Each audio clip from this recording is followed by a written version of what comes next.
This is the new Sony ZV-E1. It is a full frame sensor and it really stacks up to your cinema line and your really specialized video cameras. I did this following project, shooting the Aston Martin with this camera, and I couldn't believe the results it gave.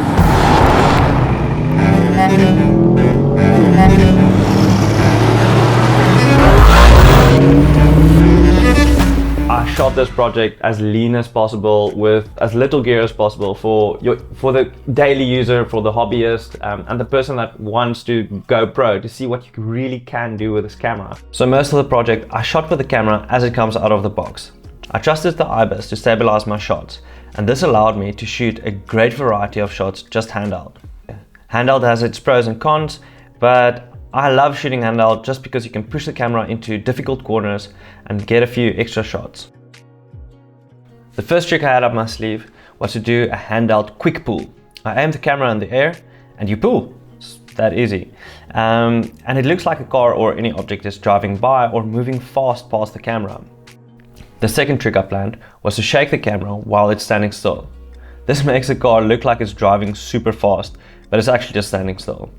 Handheld is great, but I also used a gimbal for many of my shots. And I mean, I ran like a crazy person to get some cool shots.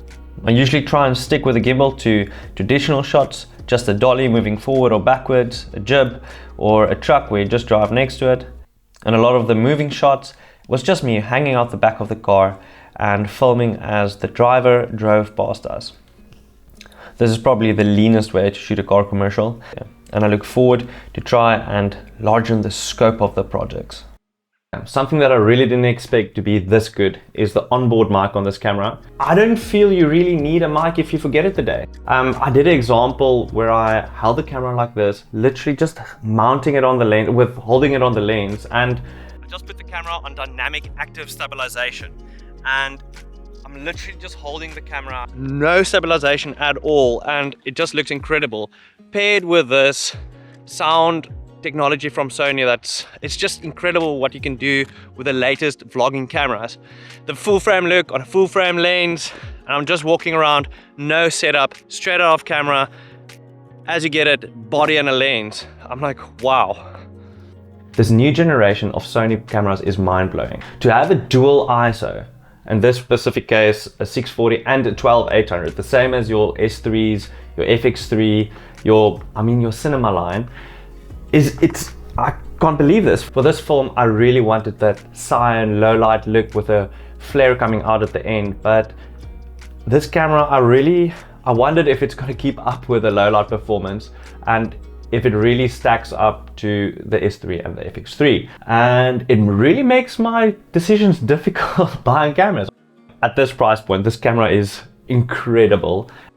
Okay, let's quickly talk about the 12 megapixel sensor. The 12 megapixel is something, as a photographer, when I went to it, I didn't really enjoy it because my photos, you really can't crop at all. But I mean, your colors are amazing, your low light performance are amazing. If you want to do Milky Way time lapses, or you want to do I don't know, like if you're a low light photographer, this is the camera to go for. But you won't get that sharpness to do weddings on, or I would not recommend this as a photography camera. But as your first video camera, I cannot think of anything better. Obviously has this little flippy screen. The flippy screen, I like when I'm at the top, I get my angle without going like this, you know. I love the flippy screen. Flippy screens are amazing.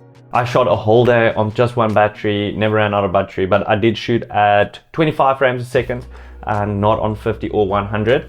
Since it's a car video, I didn't really want to go slow motion, and I never shot the 100 frames a second. So the next day I went on a wine shoot for a wine company, and I did some pouring shots of the wine, which is nice slow-mo shots, and I got these examples of those shots. The 100 frames a second generally looks incredible. I didn't find any quality loss, but this has a lot of light and the exposure are correct. In summary, I think Sony outdone themselves with this camera.